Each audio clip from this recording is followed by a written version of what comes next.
Hello,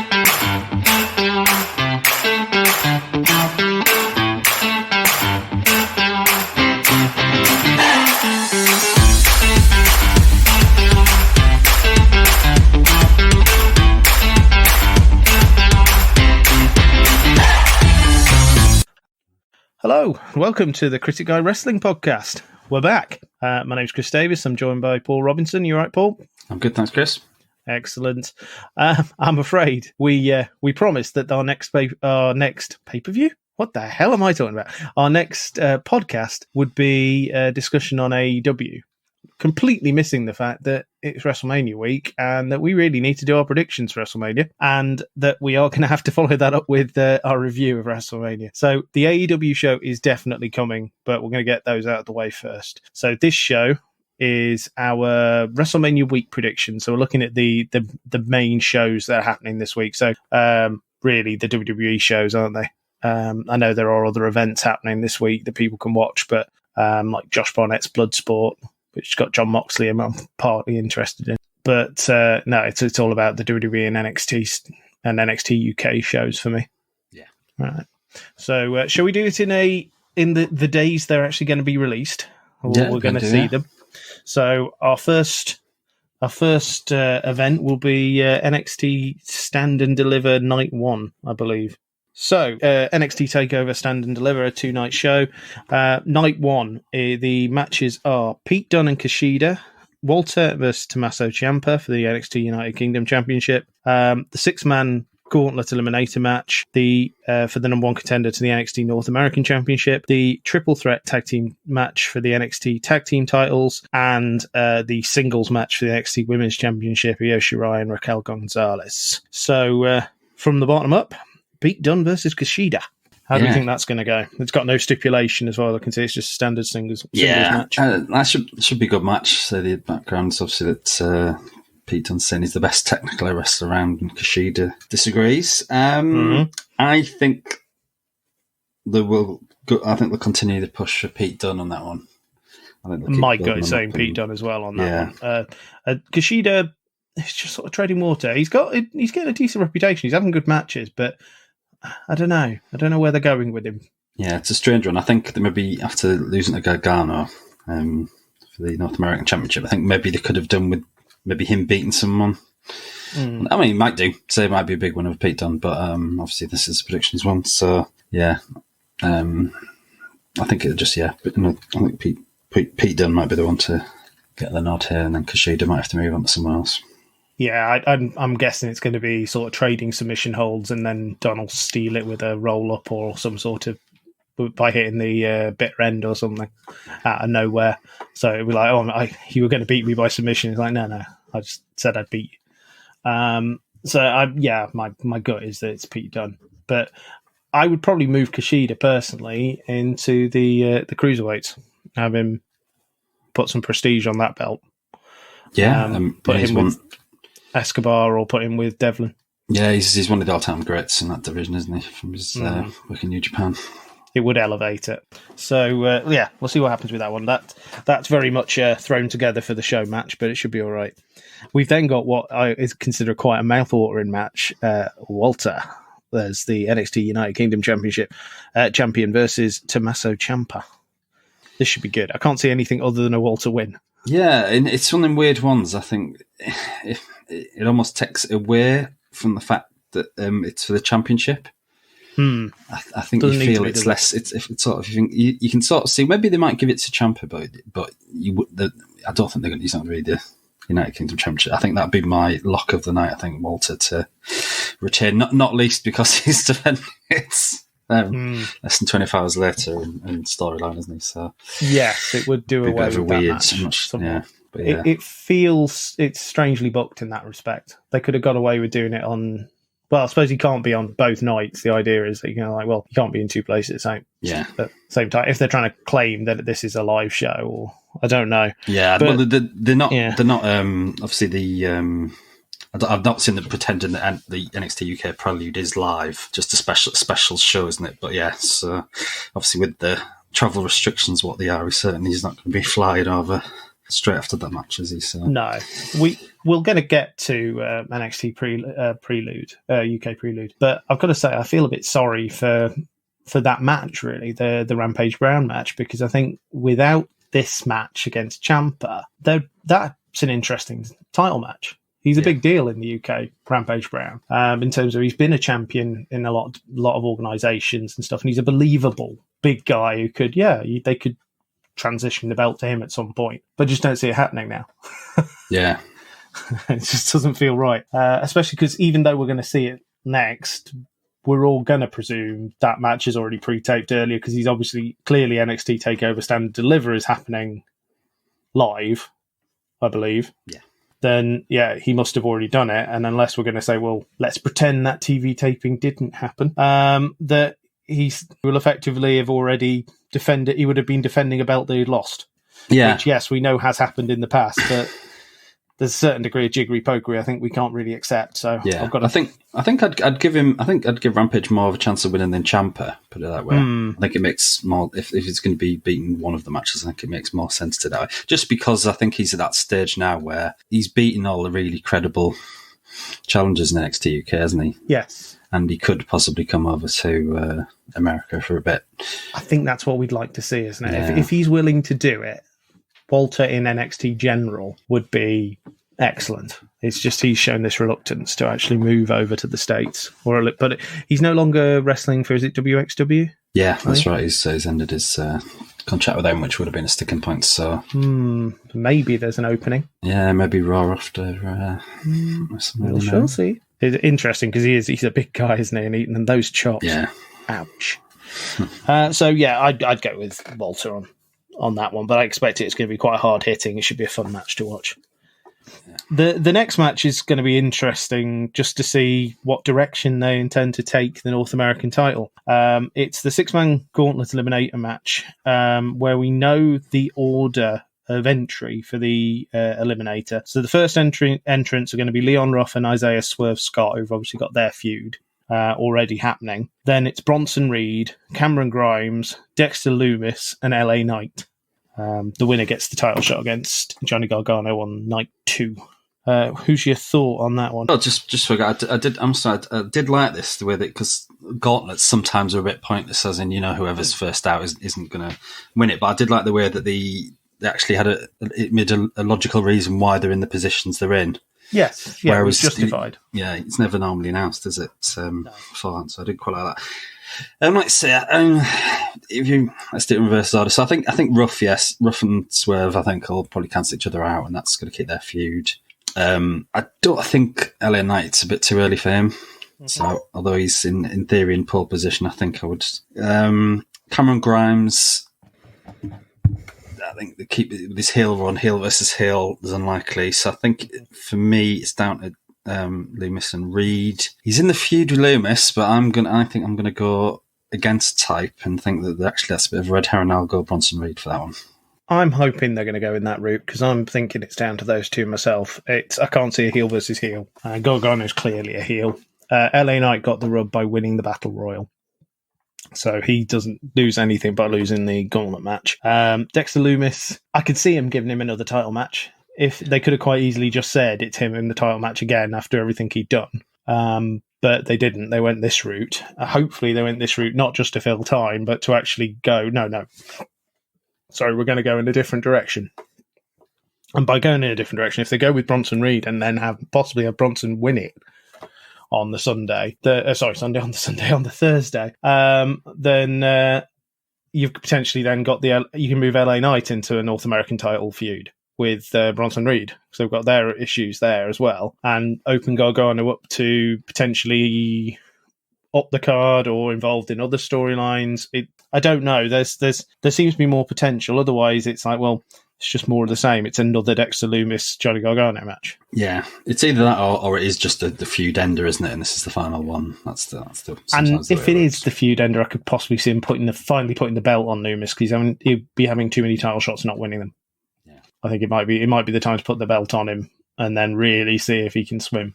Yeah, because there's a lot of people who wonder. Mm-hmm. Yeah, you either love him or you hate him, I think. Right. I have to say, I do like his finish. it looks like it's got impact when he slams them down and then puts them in the cone of silence. I do like that. We've then got the... So who are you going for there, Chris? I'm going to go with... I'm going to doubt WWE here and go that their booking will suggest Dexter Lumis gets his final match with Johnny Gargano. Okay, but I'm wondering, as you are, that whether they're going to do it's going to be Bronson Reed and set up a match that we're not expecting. And I think if I see Bronson Reed is in the match on the Thursday, I'm going with him to win the title. Okay.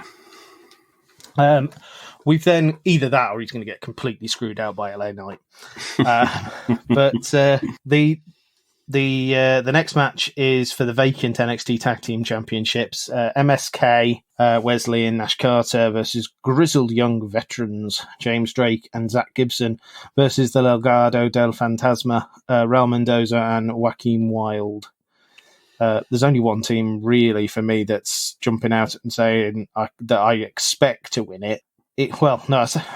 My thought is it's Grizzled Young Veterans because MSK just beat them in the Dusty Cup final, and it seems like that they haven't really got a feud. Then if you clip them 2 times in a row, and it's like, well, no, why should they? That's not really going to help a feud going forward. Whereas if Grizzled Young Veterans sneak it, MSK are the logical number 1 contenders for the foreseeable.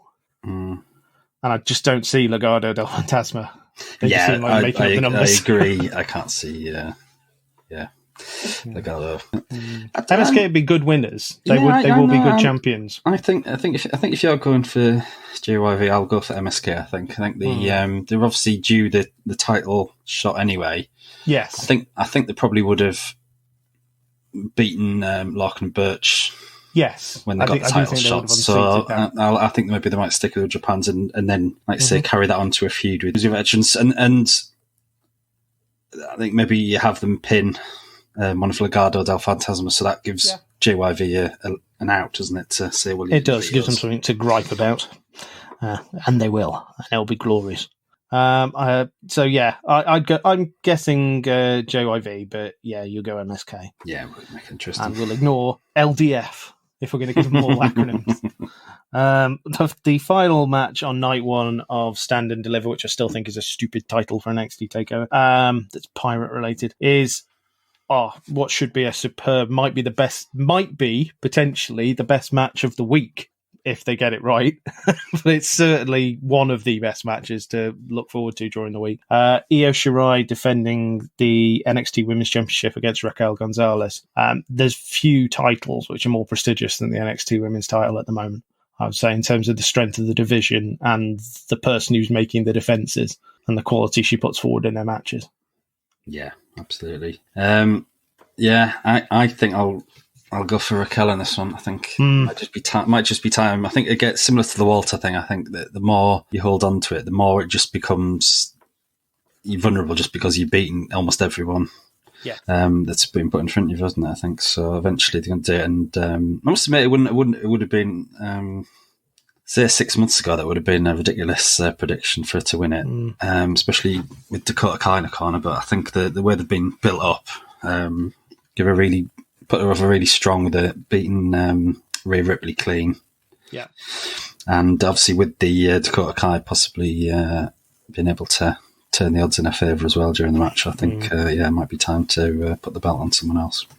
I think so. I can't see Io clearing the division. I feel that feels a bit sort of, it's a repeat of Asuka, isn't it? I think it's a case of no, she'll do the right thing and hand the belt over before presumably moving up. I don't know. I think maybe soon. The Asuka thing might play against her. I'm not sure there might be a rush to build her up just because I think they've botched a bit. Asuka certainly came across maybe a lot. Asuka's done very well at times, but I think the consistency with her character has not quite been there, has it? Yeah, she got lost in the shuffle with them, which is bizarre, really. But there's times when they just completely ignore her. Or very much underplay the fact that she's the champ. So, my thoughts is that Raquel Gonzalez is going to take this one. And I expect it to be a really competitive, really entertaining match. So I'm looking forward to that one a lot. Yeah. That's night 1, and that's a rightful main event for that as well. Night 2 has got NXT UK Prelude before it, hasn't it? So should we talk about that one? Yeah, we can do that one. Okay. we'll do this in the order of that we can all sit and enjoy our wrestling this week.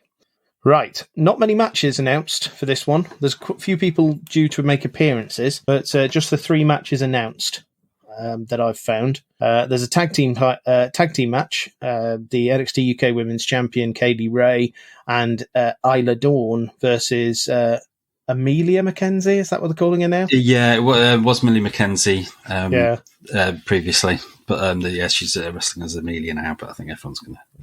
And Meiko Satomura. Yeah. What are your thoughts on that one? You're very much more the guy on the ball with NXT UK. I watch it infrequently. Yeah, I think this is the sort of booking I'll still think you'll recognise, though, Chris, where you've got the champion again, dominant. They're very good NXT UK, just building out these really long title reigns. Obviously, Tyler Bate and Pete Dunne previously, and now Kaylee Ray. Yeah. Walter. I think Walter's ones are both of them are artificial, though, aren't they? Oh, he's had the belt for so long. It's like, how often did he defend it in that time? But I think they've still both beaten most of the people that they could have beaten. It's not like it's no, they have managed to stack in the time, make the most of the time they've had. Yeah, I think this will be a situation where they're going to build up Amelia McKenzie as possibly the next challenger by having her take the pin. Possibly have Kaylee Ray, possibly I don't know, but I think McKenzie and Satomura win that one to set the next feud. Brilliant.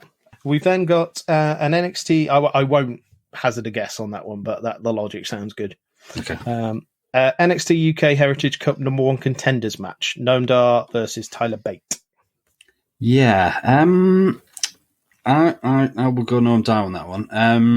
Tyler Bates challenged A-Kid fairly recently. There's been quite a few during the interview section that Noam Dar's got with him setting up a feud with A-Kid for a few months now. So I think the logical one would be that Noam Dar will register what would be the upset against Tyler Bate and then take on A-Kid, I would guess. Okay. Sounds good. And then our final match is the NXT UK Championship match, Walter versus Rampage Brown. You said earlier that of the 2 Walter matches we've got, this is the one where you would have more likely predict a title change. Yeah. But are you going with the title change or not? Well, my prediction, very strong prediction, would be that Walter will not be the champion in, say, a month. And the only question is whether they take it off Rampage, give him the push here, or whether they just have Walter come over and effectively vacate it by going to the main roster. Do you know what? I'll go Rampage in the upset. Okay. And then I think that'll free Walter to move to probably NXT to reunite with Imperium and push them over a bit before maybe going to the main roster, I think would be my guess. Yeah. And then it frees up obviously Rampage. Then I think the one negative you've got when you've got these ridiculously long title reigns for people like Kaylee Ray and Walter, and possibly lesser extent with that, is that when they're either obviously a face or a heel, it just sort of you run out of that side, whereas suddenly you flip over. So if you've got a face champion, again, it sort of invigorates the other side. So you've got plenty of maybe heel contenders that can come up against Rampage that way. So I think I'll go for I think would still be classed as an upset for Rampage there. Okay. Right. So again, I'm not going to hazard a guess on that one just because I'm not following it as closely. I can buy Rampage Brown as a champion, so. Okay. Then night 2 of NXT Stand and Deliver is an NXT Women's Tag Team title match, a ladder match for the NXT Cruiserweight Championship Undisputed, singles match for the NXT North American Championship, the unsanctioned match with the Undisputed Era, and the NXT title match. The first match we've got down is the Women's Tag Team title match, Ember Moon and Shotzi Blackheart, Team TCB, presumably. The way they seem to be plugging it, versus The Way, Candice LeRae and Indy Hartwell. How are we seeing this one go? I think on this, just on the basis that the brand new belts and they've already changed hand once, I think I would just go for the default with the champions to give it a bit of credibility. Otherwise, it starts looking like the 24/7 Championship. If you it's a bit of a hot potato, isn't it? Yeah, so I think around if it had been, I think it's too soon. I think for whoever the champions would have been to lose it. Bear in mind, it's already changed hands on the first night, didn't it? So I wouldn't be surprised to see the way take the belts from Ember Moon and Shotzi. Yeah, but this is not the night to do it. I don't think. I'm going to go with Ember Moon and Shotzi. Especially because I think we're going to get a bit more heelish in some of the other matches, potentially. The next match is just heels. Yeah. The ladder match to determine the undisputed NXT Cruiserweight Champion. Jordan Devlin, NXT Cruiserweight Champion. Santos Escobar, interim NXT Cruiserweight Champion, who's defended it more than Jordan Devlin due to issues. How do we feel this is going to go? Ladder match, so should be entertaining. Both very talented, can really move. They should use the ladder well. Yeah, I think it's a very 50-50. I think since I have to come up with one with it, I'll go Santos to win just because I think maybe having two NXT UK winners over the event might be a bit too much. I think Walter's going to win, so I think they might give this one to Escobar and Devlin back to NXT UK, where maybe if Rampage is in, he'd be in a shout. It's been a contender for his title, I think, maybe something like that. So yeah, I'll go that's a good shout. One. I think that's a good shout. I would be interested to know what the plans were for Jordan Devlin when he took the belt. It felt quite shocking at the time when he pulled it off, and then it all went horribly wrong with everything that came out and the world the way it went. So I don't know. It almost feels like that moment has passed now. Santos has been building up a decent reputation as the NXT Cruiserweight champ. If you ignore the Karrion Kross storyline, which you could say, I know he lost the match, but being involved with him did, I suppose, elevate the status of that belt. It was the first time I was really paying attention to Santos's storylines for a while. I wasn't as interested before. Yeah, I'm inclined to think they'll want to keep it on this side of the Atlantic, especially as the fact they've just got burnt by the fact that their cruiserweight champion couldn't travel for a while as well. So, and I don't know that they've got anything necessarily pegged to bring him over and really push him. So yeah, I'm going to go with Santos to take it as well. And then, as you say, Jordan's a logical number one contender, or at least in the picture for the NXT UK title. Yeah. He's got some feuds there that we could see. So yeah, we'll go Santos Escobar. The next one we can't really predict, but it's the question is Johnny Gargano going to defend his NXT North American Championship, or is he going to lose it against the challenger?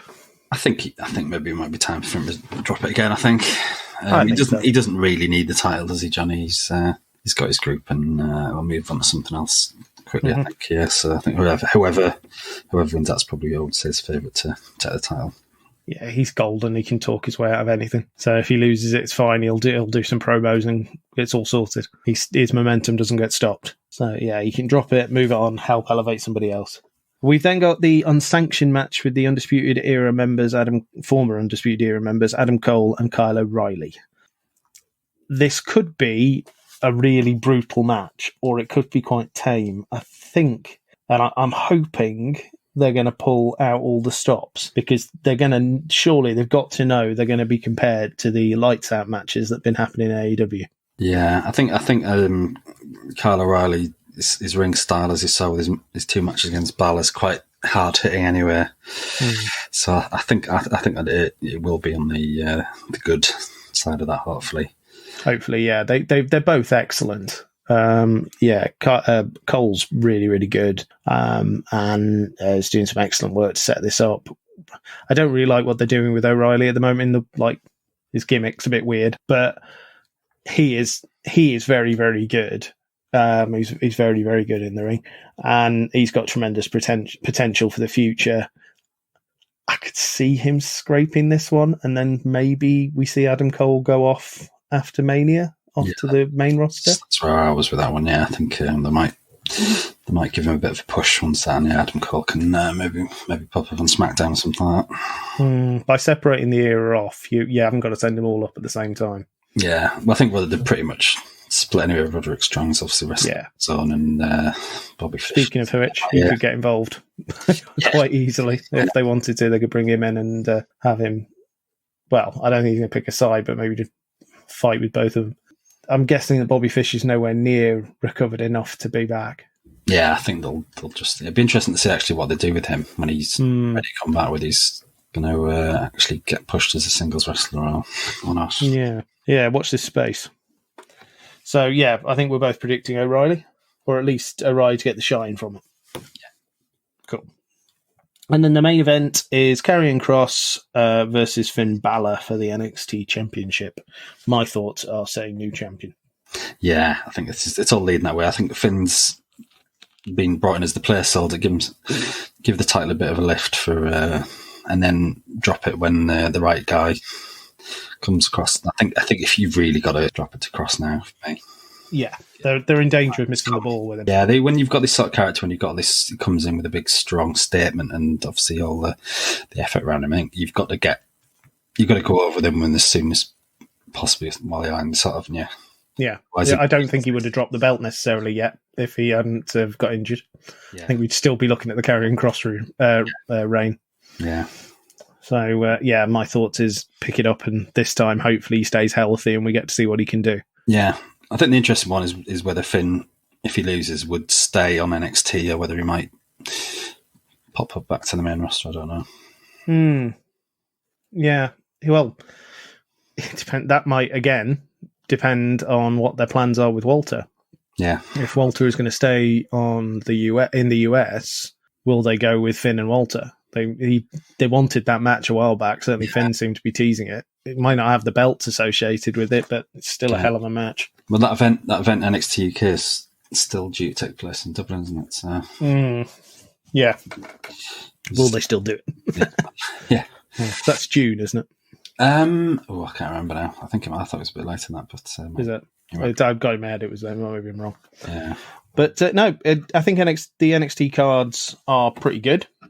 Should be a good show. There's some really good, strong matches in there. That title match is excellent. The women's title match is excellent. Should be good. I think it's match from match. I know it's essentially two NXT takers, isn't it? Because obviously, where they do get it right, I think, is that they don't try and cram too many matches on, and they give plenty of the matches at least sort of in that 15-minute bracket. Whereas on the, I just hope that obviously with it being on TV in the first instance as well, that sort of the ads doesn't intrude too much. I think that's the bit. Yeah, hopefully not. Downer, isn't it? Much rather see like an interrupted one.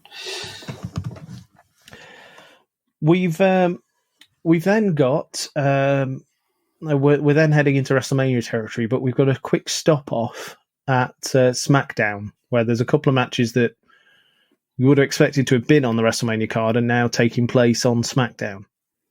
Unless they've been changed, I believe we're getting the Andre Battle Royal. Yeah, I think that's... And we're getting the SmackDown Tag Team Championship. Yeah, that's 14 match. Yeah. So, shall we give predictions for those two? Yeah, that's always tricky with these battle royals, isn't it? Trying to work out who's. Have you got the participants? I shall see if I can find out.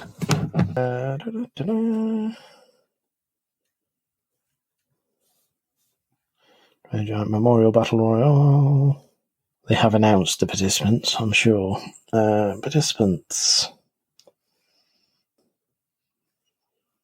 Kira Tozawa, Ali, Angel Garza, Baron Corbin, Cedric Alexander, Drew Gulak, Elias, Eric, Gran Metalik, Humberto Carrillo, Jackson Riker, Jey Uso, who's my pick, I think, just because he's the biggest name so far, Kalisto, Lindsay Dorado, Mace. God, they're still going. Still a thing. Murphy, Ricochet, who's also a bigger name, but they just seem to they don't care. I'm sorry, Ricochet, but they just don't. Get out of there as quick as you can, mate. Shelton Benjamin, and Shinsuke. Shinsuke's a big name. It shouldn't be in the Battle Royal, quite frankly. Slapjack, T-Bar, Tucker, and that's it. So, yeah, for me, there's only a couple of people who are... Unless they're going to use it to elevate someone, and let's look at some of the winners in the past. Yeah, it's quite possible they could. It's not been the favourites every. Not that people have necessarily benefited from it winning it. Yeah, looking at you, Mojo Rowley. Yeah, I think that's the. I think Baron Corbin was a shock because he was I think he's still on NXT at the time, wasn't he? I completely forgot he'd won it, but yeah. So, he won't gain anything. He's already the king. Does he really need the Battle Royal again? Yeah.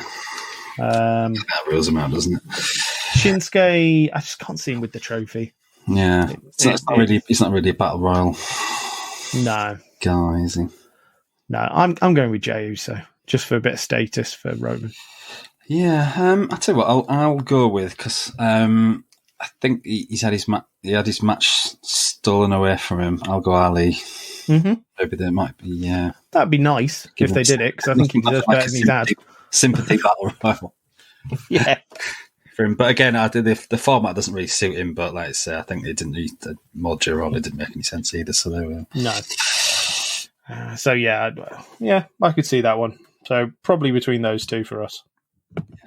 They may add some participants, I don't know, but with it only happening on SmackDown, I'm guessing that's probably just the lineup. Yeah, it's not restricted to numbers, is it? I think it just could be any general ones, couldn't it? We've then got the SmackDown Tag Team Championship match, so Bobby Roode and Dolph Ziggler defending against the Alpha Academy, Otis and Chad Gable, and the Street Profits, and Ray and Dominic. There's nobody else involved in that, are there, that we know of? Are there any other tag teams on SmackDown? That's pretty much... that's the division, isn't it? Yeah.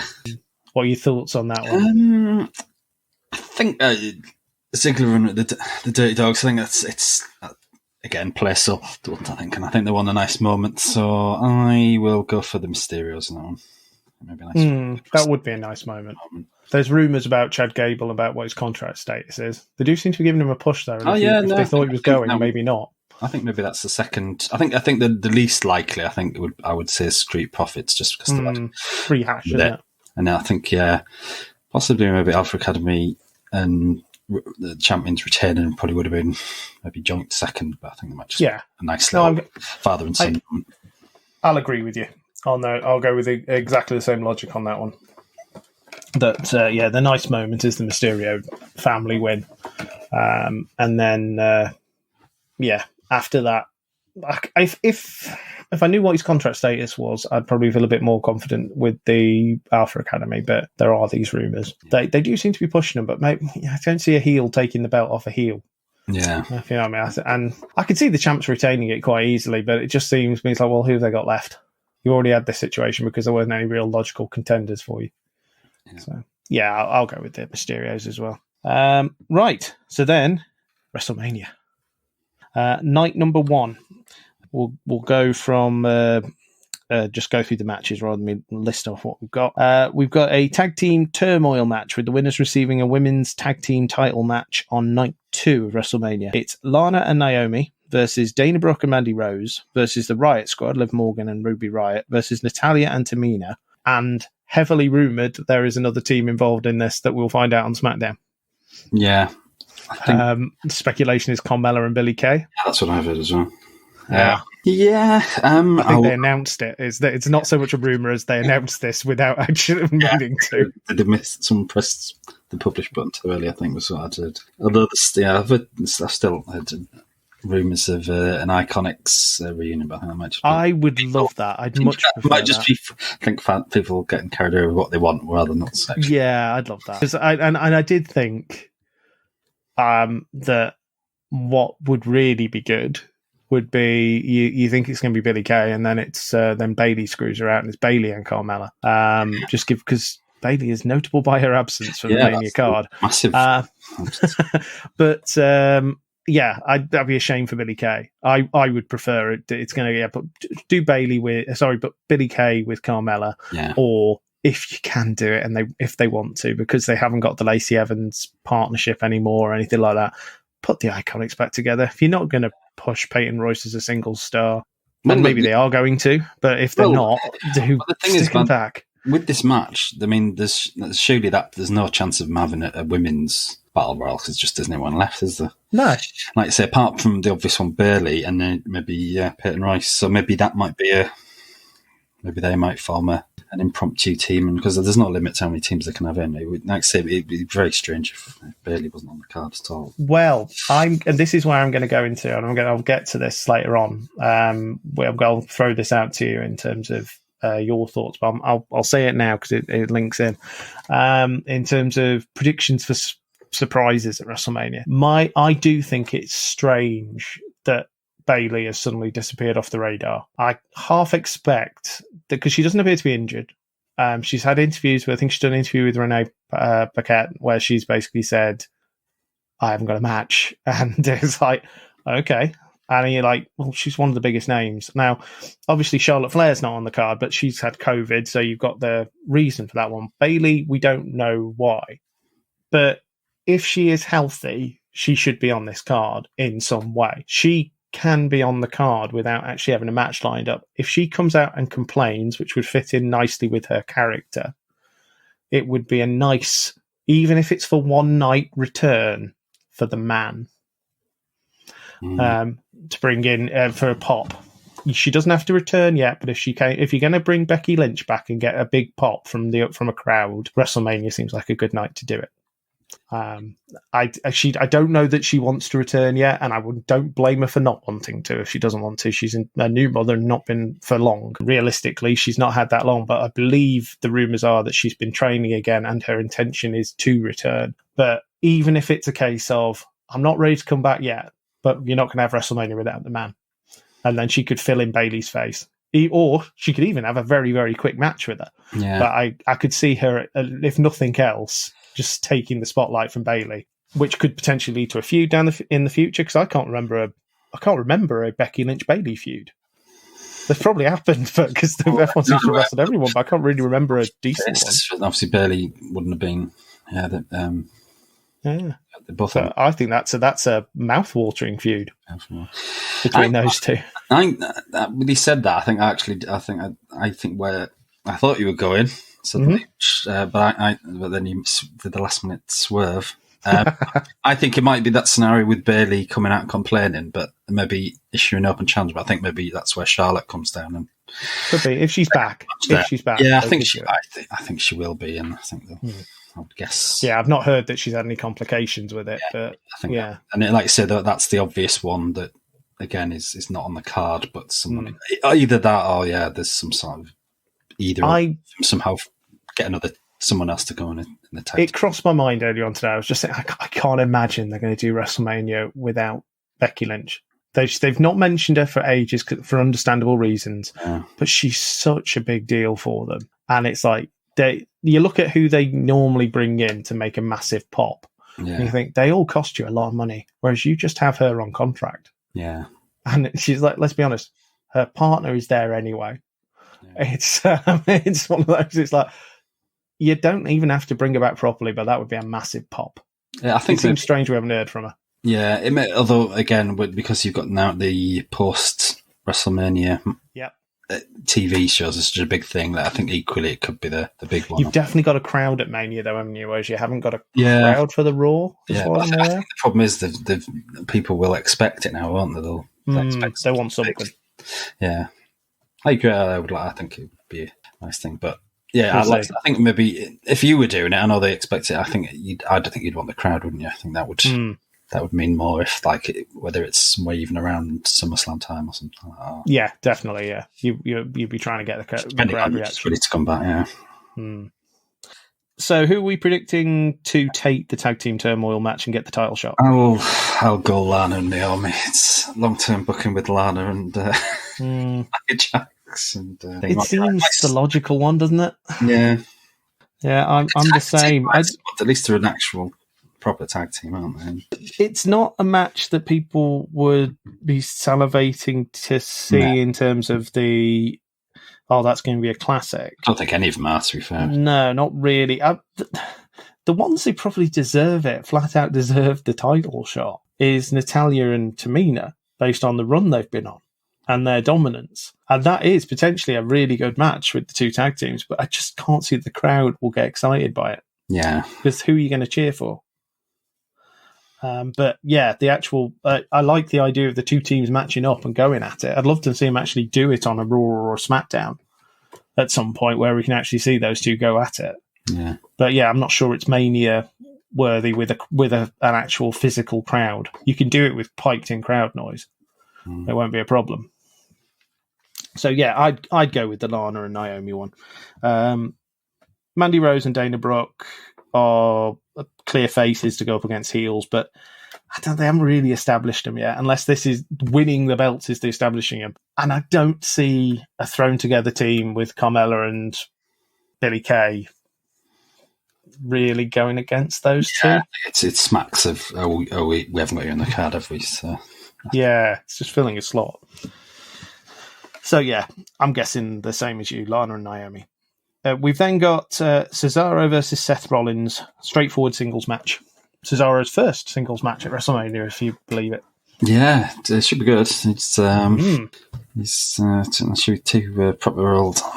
They must have had a few matches back in the day. There wasn't outside of W, I think. And can we give full credit to Seth Rollins' suit on last week's SmackDown? That thing was amazing. He's been really good since he's come back. Seth Rollins. He was starting to really annoy me last year, but no, he's.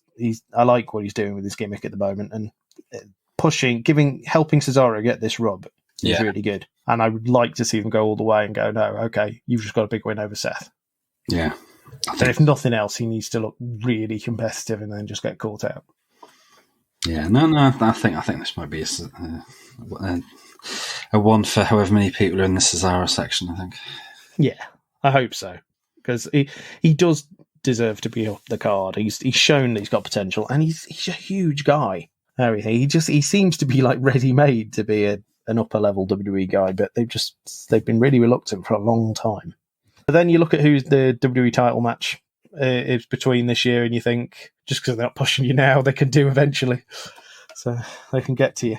The next match has had one of the worst build-ups ever in WrestleMania history, in my opinion. Braun Strowman versus Shane McMahon in a steel cage match.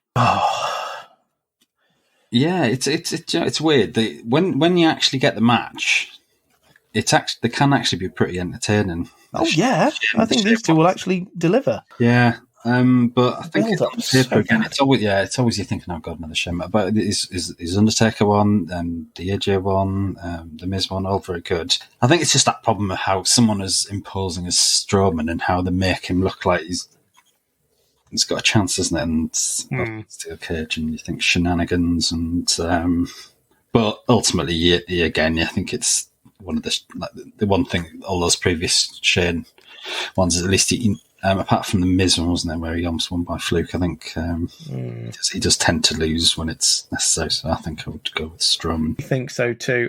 If they hadn't already done it with Strowman and Kevin Owens, I would see Strowman throwing Shane off the top of the cage. Yeah, and that Shane lands first. But they've done it before, and surely they respect that we've got a memory for that. Yeah. Yeah, so I'd go with Strowman should win it because Shane has just been awful throughout it. And it's like justice says he has to win. It's one of the ones where natural justice would suggest that he shouldn't win. But then, as we know, you do occasionally get matches like the Triple H Booker T one is an infamous one, isn't it? Where they completely misread it and went with the wrong result at the end, didn't they? Yeah, ego can be a big factor in these things. Yeah. We've then got an NXT WWE Tag Team Title match. The New Day versus AJ Styles and Omos, making his debut in a Tag Team Title match at WrestleMania. But looking very impressive on the route there.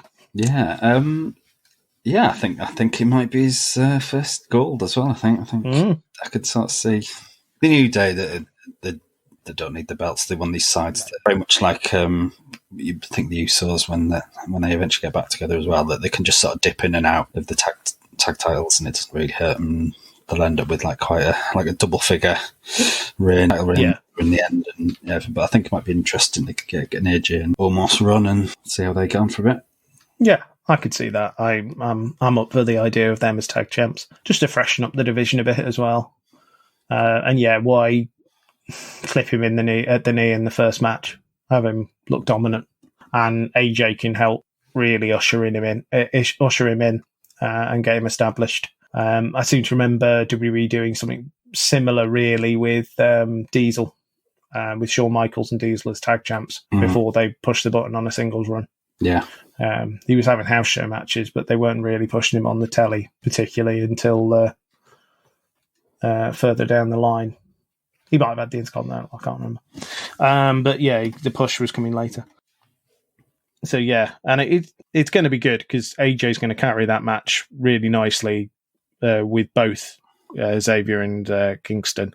But Omos does look impressive, and they will sell for him. So yeah, that should be pretty good. Which is not something I can necessarily say about the next tag team match. Bad Bunny and Damian Priest versus The Miz and John Morrison. 3/4 of that match can have a decent match.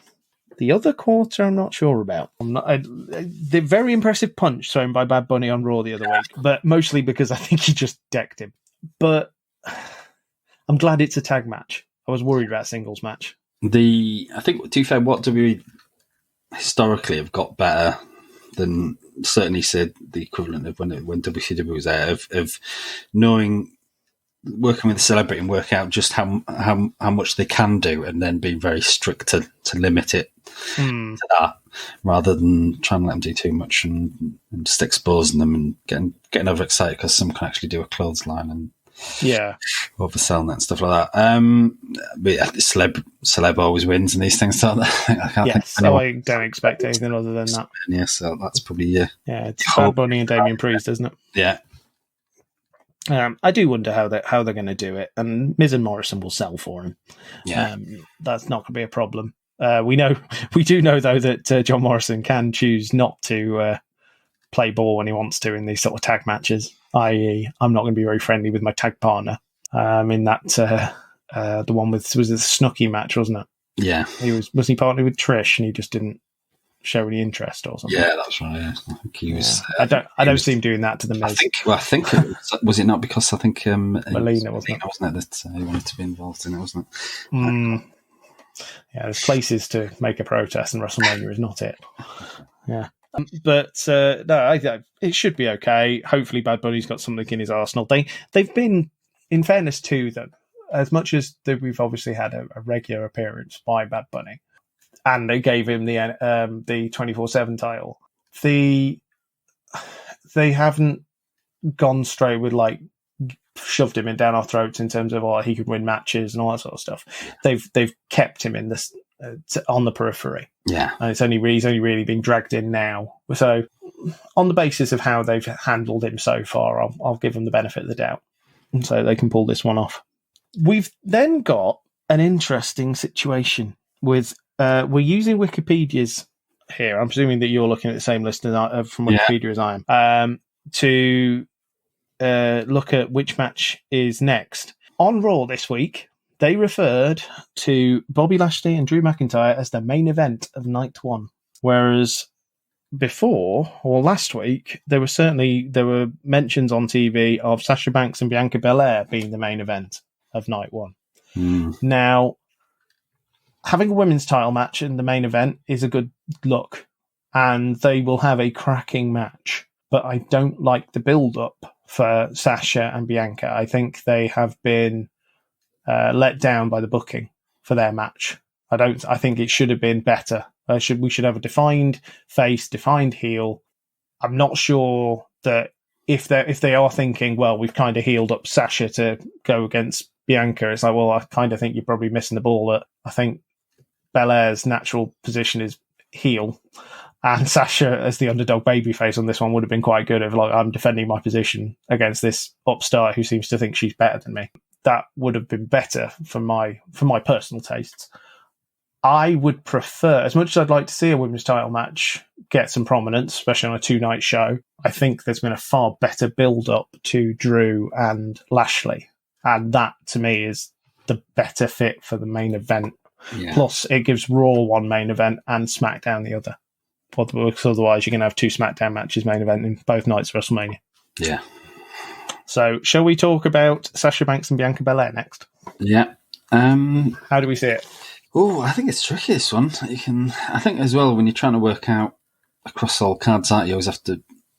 You don't end up with all champions winning and all challengers winning, do you? You have to sort of balance it out, don't you? Sometimes I think there was I can't remember. There was one a few years ago where it was notorious for like basically every match was like exactly what the fans wanted, wasn't it? Mm. And I think generally then, since then, the traditional formula is you give the fans some of the matches they want, but you have to balance it out, don't you? If you give them too many, it's diminishing returns as well. Stop being valuable. Just becomes I ear towards, I think, Bianca winning, but I wouldn't be. I could certainly see Sasha retaining that one. Yeah, just I think maybe give her a run just for the. Yeah, my thoughts is Sasha takes it. Bianca takes it from Sasha, but yeah, I could easily see them doing it the other way, and I can also see that. I know WrestleMania is usually where feud should go to die or begin, as like like it's the big match, then we might get a rematch. I think it could be a bit of that, I suppose. My thought is that these two are going to be fighting a lot more in the next couple of months. Yeah, hopefully with better quality storylines to back them up. Yeah, defined roles. Yeah, I think they generally tend to either do, they have like a few fights and this finishes it, or actually this is the first match and then it gets them through the next couple of pay-per-views. And tends to be one of the two options, and I think it's probably more likely. I'm going to steer towards Bianca on the basis of where I see the other title match on night one going. So yeah, I'd go with Bianca and give her the shot. I don't think Sasha's hurt by losing at WrestleMania. Especially if it's a competitive match, and it should be a really good competitive match. Yeah. So then we've got Bobby Lashley defending against Drew McIntyre. We've seen Bobby Lashley versus Drew McIntyre for the WWE title before, when Lashley was married to Lana, and McIntyre won it. But it was a good quality match. Oh, that was one of the best examples of the making him in the moment, making him more believable, wasn't it? He attacked him before the bell and it made him look really strong, and you actually made it look believable. He could have beaten him in that match. So I think the build-up's been really nice for this one, and I can foresee either result. Yeah, I agree. Giving McIntyre the win in front of a crowd. He's not had that yet. Not his title match, but then that's just for a third title. Or do you hold off and go, well, the next time we do this on a big pay-per-view, there'll be a crowd as well, and hopefully with even more people, and continue this mega push for Lashley that's been a long time coming and well-deserved. My thoughts is I think I would have Drew push him, but Lashley pull it out and defend it. Yeah, I can go on either way on this one. I'll go Drew. I think I don't think it'd be the end of the Lashley push. I think it might have just said you've got to run, and I think maybe I could almost see it maybe MVP interfering and costing him something, and maybe that being a list with Bobby to turn face. Maybe don't know. I could see that, or I could see McIntyre winning it. You continue the Lashley feud, and you took this from me through underhand means last time. I manned up and I fought you, but you took it by using the Miz, basically. Whereas I got in your face and came for you, and I took the belt back. You want this back? You've got to do the same. And it's like, okay, now it's like, no, this time you've got to beat me. And they could play a bit of hot potato if you want to keep them both cooking. Yeah, but. Yeah, I don't know. It's Lashley's first there's no defense, isn't it? Pay-per-view title defense. Really, there's no balance to who wins this one. I think it's they're both excellent. Perfectly fine. Made men. Yeah. So yeah, night one should be good. The nice thing about the way they've done WrestleMania this year, apparently they're looking at sort of 3.5 hour shows. Yeah, absolutely. So we're not going to have that long-winded, like, oh God, it's 5 hours. Like, yeah, they're good matches, but you do get tired. So it's nice to sort of separate it out and not have long to wait. Night 2, we begin with the according to Wikipedia, we begin with the women's tag team title match, Nia Jax and Shayna versus the winners of the tag team turmoil match. So we've said probably the Lana Naomi match because that's got storyline backing, and it would be a nice little bow on it that they actually presumably beat them. Yeah, I don't think there's anything else that, for me, that Jackson Baszler can do with the titles. And I think it's time to get a bit of fresh blood in there. Whoever wins, I'd like to see them split. They've sort of teased some issues. I'd like to see them split and then go at it.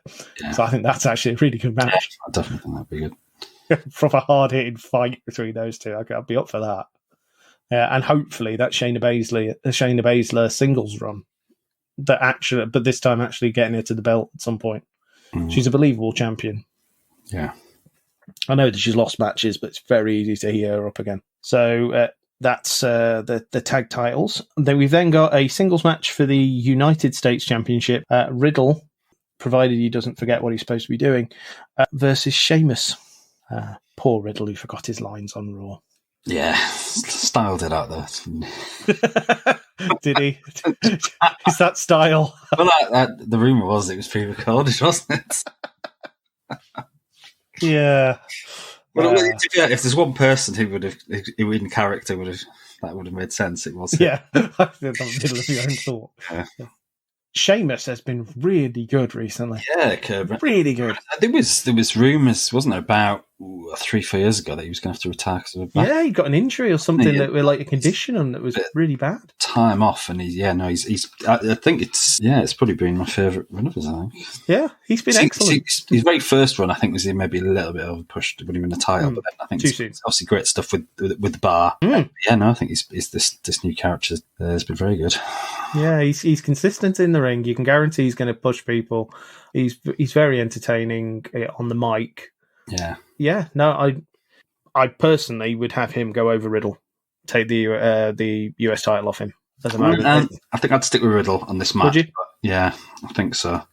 I can see either, but I think I would reward the good work recently from Sheamus. Yeah, I can say that. I can absolutely say that. Even if you're planning to put it back on Riddle, I think it's no. You've got us to Mania with Drew in a nice position at the top of the card where he had some really good quality storylines and matches. We've then got a fairly late entry to the WrestleMania card, but one match that I am very much looking forward to because they always deliver something that's worth watching.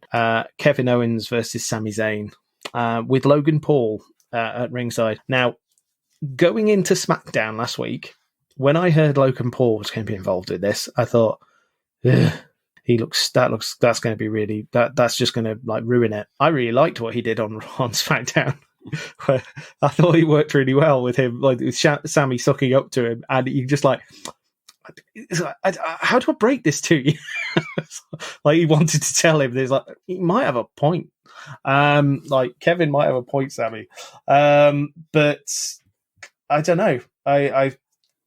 It's a Sami Zayn Kevin Owens match that should deliver in some respect. Yeah, the years of history, haven't they, going back? And to get to do it at WrestleMania now.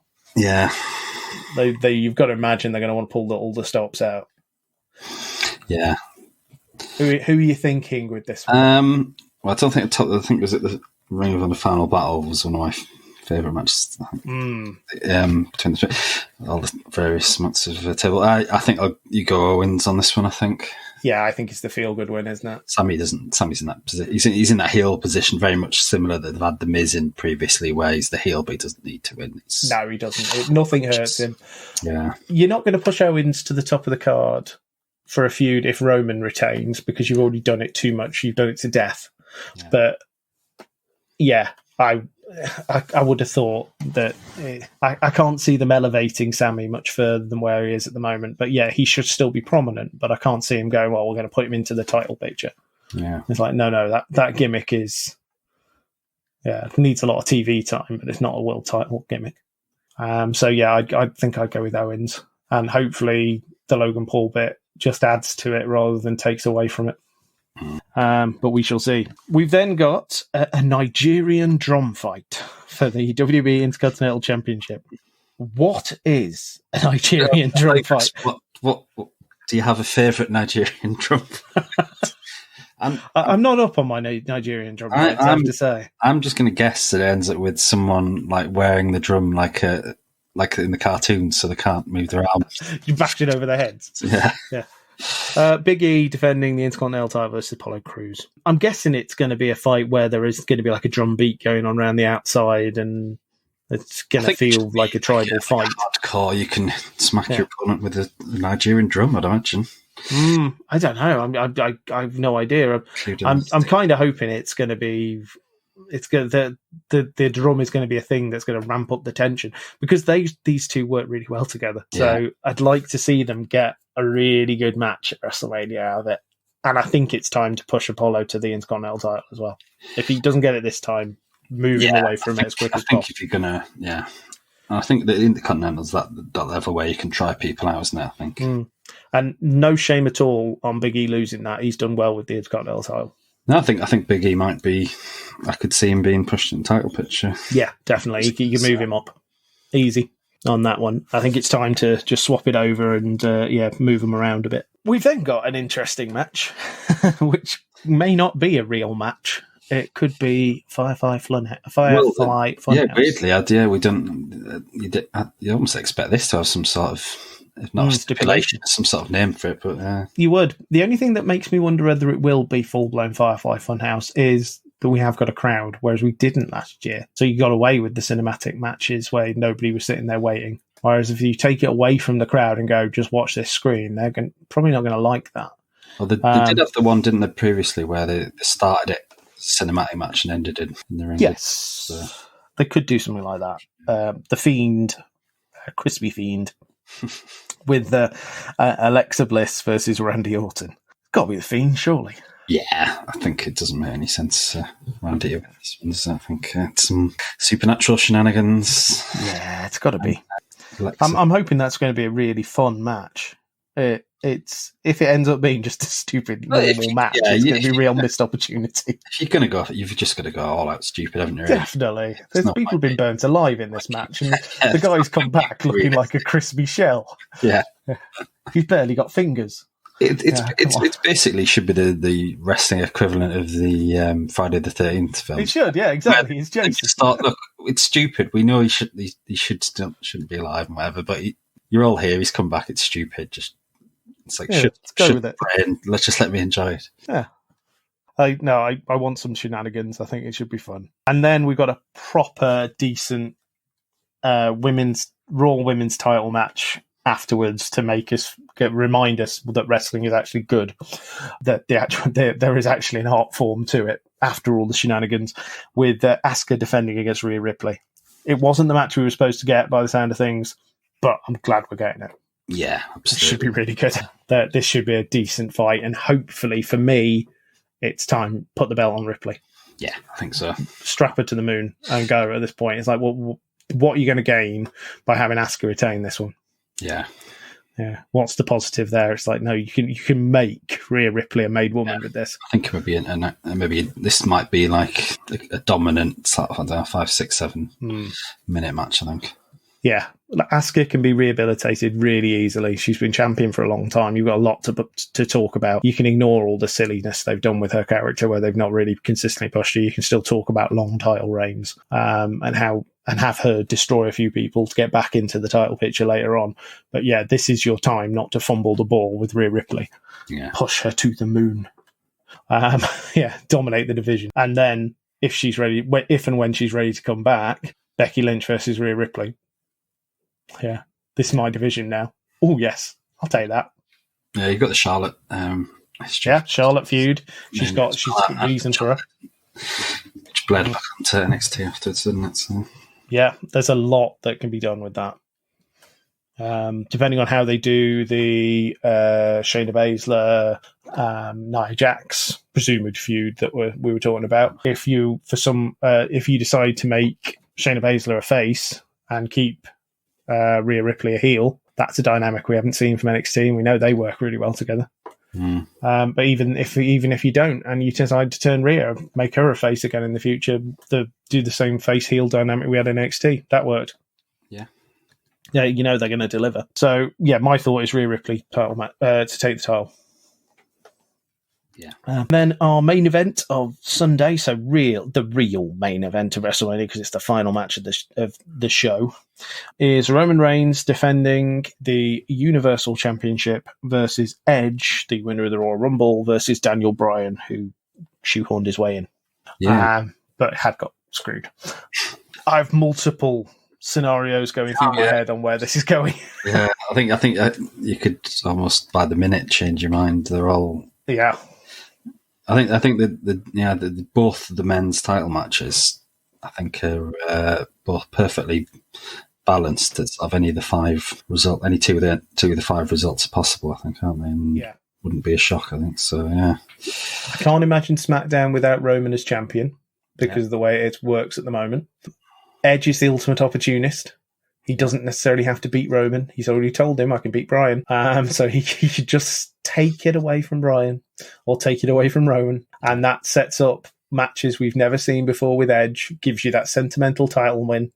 He's not going to get any younger. If you're going to give him a title, give him another title, this is the time to do it. Daniel Bryan, the feel-good finish in front of a crowd. Yeah. Roman wins it and proves his dominance. And you set him off, and you have another massive match next year at WrestleMania. And at some point, when you can get his schedule to match up, you give us that Roman Reigns Rock match, which could be really good. Doesn't necessarily have to be for a title, but you keep him as protected as possible, so that you have that, and then you have a proper argument about who's the head of the table in the Samoan dynasty. I don't know which way I'm going with this one. What's your thoughts? I think I'm gonna say not in reverse order, not Roman to win, just because it's on last. I'll still go with the tradition.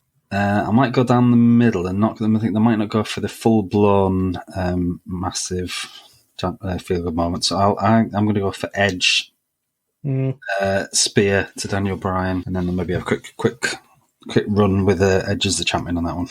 I agree. That's exactly where I was going in terms of if I was going to hedge my bets. He's the ultimate opportunist. They've established he's back to that mindset. Stealing it from Daniel and then setting up a match with him further down the line, singles match for the title's great. Yeah. It means you can move Roman away from the title picture just for a short while, but he hasn't lost anything in the sense that he wasn't beaten for the belt. He's always got that, I'm going to get my belt back. You can engineer it so that he could have title shots without getting the title back. And you've got to think in terms of one of the things we're going to talk about in a minute, if you're okay to talk about it, is again more on the are we going to get surprises?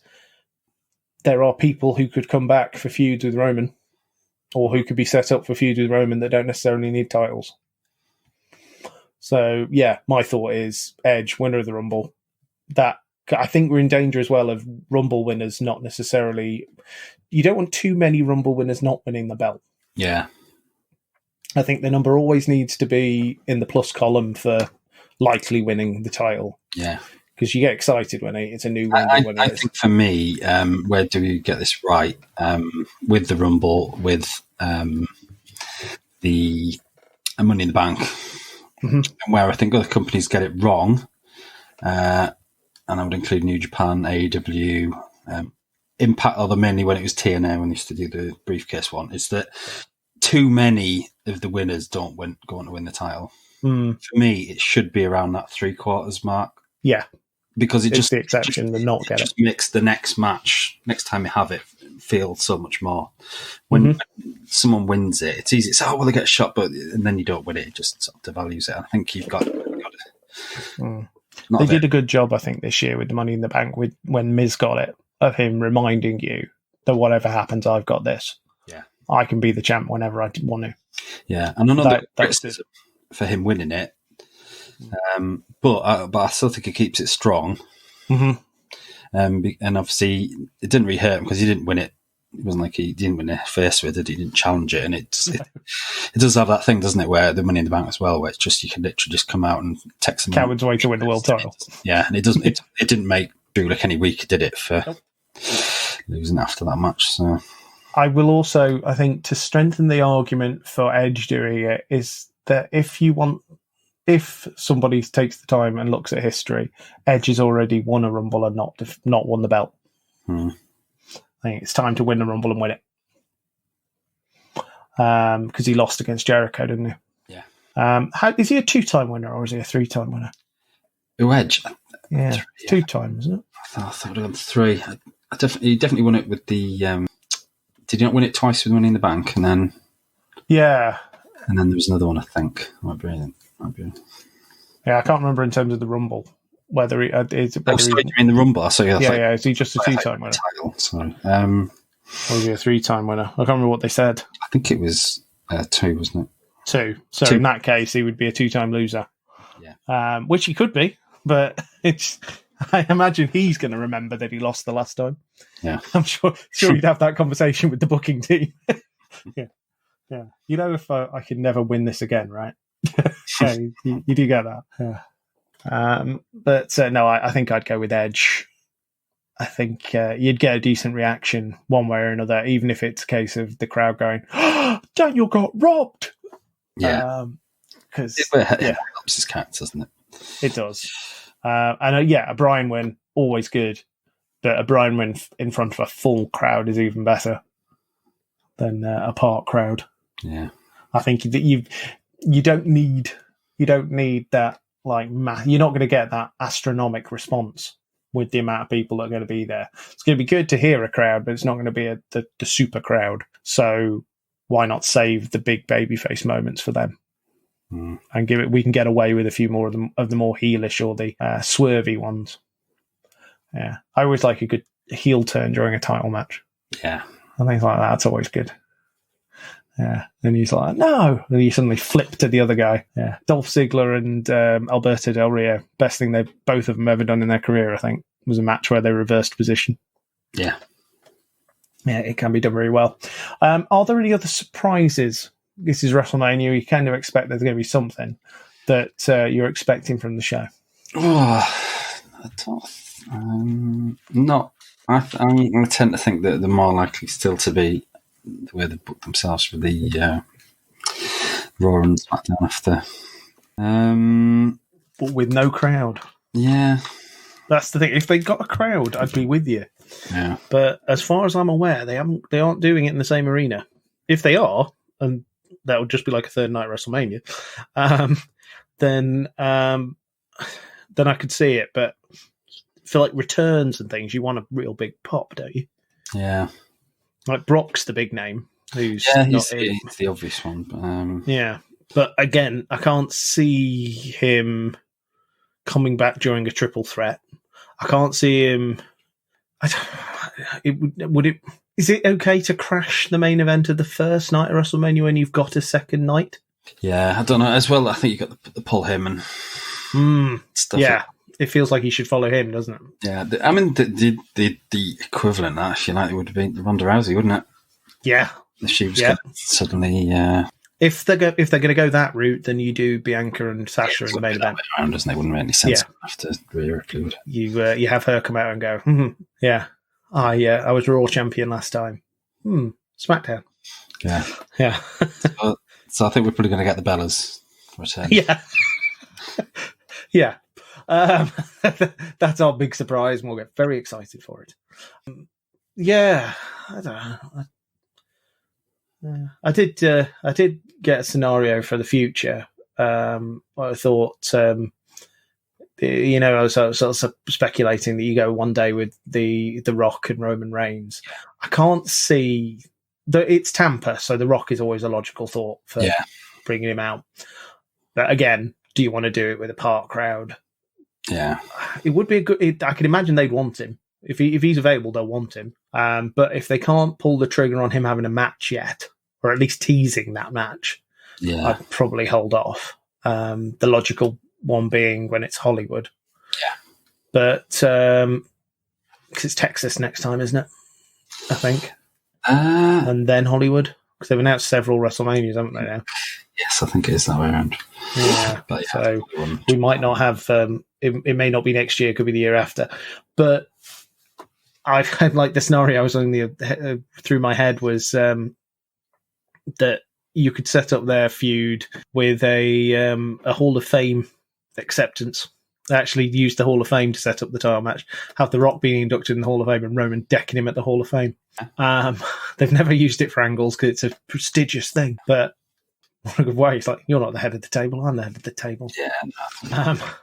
But yeah, The Rock's always a chance. You've got you've got Hulk Hogan in attendance, but his reactions are going to be mixed. And maybe keep him away from the live crowd. Well, he'll have to come out for the Hall of Fame. Yeah, but you're limiting what he says there, aren't you, to a degree? And you're going to have Titus with him, who's actually a recipient now of one of the awards. Yeah, he's got the Warrior Award, hasn't he? Very impressive resume. Yeah. Charitable and whatever he does. Yeah, you get the feeling they must really not value his ring work because, he's got a great look. He's clearly an asset to them outside of the ring, but they've never really pushed him. He's an asset under the ring. Under the ring, yeah. Sadly, that's that's how we will remember him when his career is over. But yeah, he's I think even if he had him as almost like a sort of a face manager for someone, maybe maybe he could manage Cedric and Shelton something. Maybe if they're. I do wonder with that one. I was guessing when just to go back to that with Shelton and Cedric, I was guessing that the breakup of the Hurt Business was a bit of a con when it happened. That it's like, they're going to still be with him and this will all come together. But the way Raw's played out, banned from ringside, wasn't it? But obviously, if they're not in the Hurt Business, then it wouldn't be banned from ringside. And it could be that that's where we're going, but it's they've been quite physical with them on Raw. In terms of if you're trying to sell it, he really hit the hurt lock on both of them. So, they really did give him everything. So, other than that, I can't think of anything else. I just my bet is that that they'll bring out Becky Lynch in some form. So I think that's an easy pop. And it's probably the best value for money they're going to get. Yeah, you've got to believe she's backstage, even if they don't use her. Yeah, I would have thought so. Yeah. I think a lot of them still in Florida, don't they? Anyway. Yeah, they do. Although whether they're allowed to at the moment, but then she's part of the roster, so yeah, you would have thought they wouldn't be an issue bringing her in. So yeah, I think the next time we record one of these will be discussion on what actually happened this week surrounding WrestleMania. We've also got an AEW show. We've got Impact as normal. You've got, in terms of there's the other organizations, they've got some of them have got events this week. There's a Josh Barnett's Bloodsport with Jon Moxley versus Josh Barnett. I am intrigued by that one. But you do wonder, are we going to get some good surprises, or are any major events going to happen? It makes you wonder if are AEW going to book anything sensational for this week because it's a big week for wrestling generally? Or are they going to go, it's not our week? Well, they've announced Mike Tyson on there, but I think that's not quite the... Have they? Yeah, it's not quite the big announcement. It was the first time after the rather botched. Oh, that's I'm more disappointed. I'm less excited about watching AEW than I was.